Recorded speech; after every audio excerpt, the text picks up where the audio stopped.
കോഴിക്കോട് കാരാപ്പറമ്പിൽ ഹരിതകർമ്മസേന ശേഖരിക്കുന്ന മാലിന്യം സംസ്കരിക്കാത്തതിനെതിരെ പ്രതിഷേധവുമായി നാട്ടുകാർ. റോഡരികിൽ മാസങ്ങളായി മാലിന്യം കൂട്ടിയിട്ടിരിക്കുന്നതിനാൽ അസഹ്യമായ ദുർഗന്ധം കാരണം ദുരിതമനുഭവിക്കുകയാണ് യാത്രക്കാരും പ്രദേശവാസികളും. നിരവധി തവണ അധികൃതരുടെ ശ്രദ്ധയിൽപ്പെടുത്തിയിട്ടും നടപടി ഉണ്ടാകുന്നില്ലെന്ന് നാട്ടുകാർ പറയുന്നു.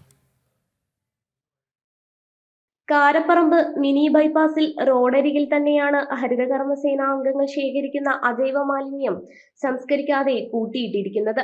അറവുശാലകളിൽ നിന്നും ഹോട്ടലുകളിൽ നിന്നും അടക്കം രാത്രിയുടെ മറവിൽ ഇവിടെ മാലിന്യം തള്ളുകയുമാണ്. അസഹ്യമായ ദുർഗന്ധം കാരണം വീടുകളിൽ നിന്ന് പുറത്തിറങ്ങാൻ കഴിയാത്ത അവസ്ഥയിലാണ് നാട്ടുകാർ. ഞങ്ങൾ വീട്ടിൽ നിന്ന് വേസ്റ്റ് കൊടുക്കാൻ അവരടുത്ത് ഏൽപ്പിച്ചിട്ടില്ലെങ്കിൽ അതൊരു പ്രശ്നമുണ്ട്. പക്ഷേ അവരെടുത്തിട്ട് അവരിവിടെ കൊണ്ടിടാനാണ് വെച്ചാൽ പിന്നെ എന്തിനാണ് അവരെടുക്കുന്നത്? പിന്നെ ഇത് ഇവിടെ മാത്രമല്ല, അവരെടുത്തു കഴിഞ്ഞാൽ അതാത് ആ റോഡിലുള്ള ഏതെങ്കിലും ഒരു സ്ഥലത്ത്, ഒരു ഒഴിഞ്ഞ സ്ഥലത്ത് അവരെല്ലാം അട്ടിക്കിടും. പിന്നെ തിരിച്ച് എടുക്കാൻ വരുന്ന ഒരു വണ്ടി വരുന്നത് ചിലപ്പോൾ ഒരു 10 ദിവസം കഴിഞ്ഞിട്ടോ 20 ദിവസം കഴിഞ്ഞിട്ടോ ചിലപ്പോൾ അടുത്ത മാസമായിരിക്കും. അപ്പോൾ അങ്ങനെയൊക്കെയുള്ള ഒരു ശരിയായ സിസ്റ്റമാറ്റിക്കായിട്ട് ചെയ്യാൻ പറ്റുന്നില്ലെങ്കിൽ സാധാരണ പണ്ടത്തെ പോലെ എന്തെങ്കിലും എവിടെയെങ്കിലും ഒരു വേസ്റ്റ് എന്തെങ്കിലും അല്ലെങ്കിൽ സ്വന്തം വീട്ടുകാർക്ക് തന്നെ അത് ചെയ്യാനുള്ള എന്തെങ്കിലും അധികാരം കൊടുക്കുക. 2 മാസത്തിലധികമായി ഇവിടെ മാലിന്യം കൂട്ടിയിട്ടിരിക്കുകയാണ്. തെരുവ് നായ്ക്കളുടെ ശല്യവും രൂക്ഷമാണ്. അധികൃതരുടെ ശ്രദ്ധയിൽപ്പെടുത്തിയിട്ടും ഒരു നടപടിയും ഉണ്ടാകുന്നില്ലെന്നാണ് പരാതി. വൈകുന്നേരം ഇതിൽ നടക്കുമ്പോൾ സ്മെല്ലുണ്ട്, പിന്നെ ആൾക്കാർക്ക് ബുദ്ധിമുട്ടാണ്, കുറച്ച് പ്രശ്നമാണ്.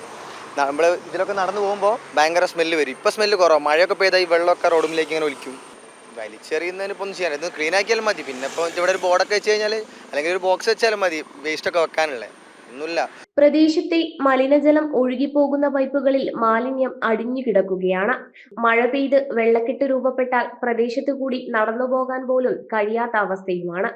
മാലിന്യ സംസ്കരണത്തിന് നടപടി വേണമെന്നും മാലിന്യം തള്ളുന്നത് തടയണമെന്നുമാണ് ആവശ്യം. അടിയന്തര ഇടപെടൽ ഉണ്ടായില്ലെങ്കിൽ പ്രതിഷേധം ശക്തമാക്കാൻ ഒരുങ്ങുകയാണ് പ്രദേശവാസികൾ. ജനം, കോഴിക്കോട്.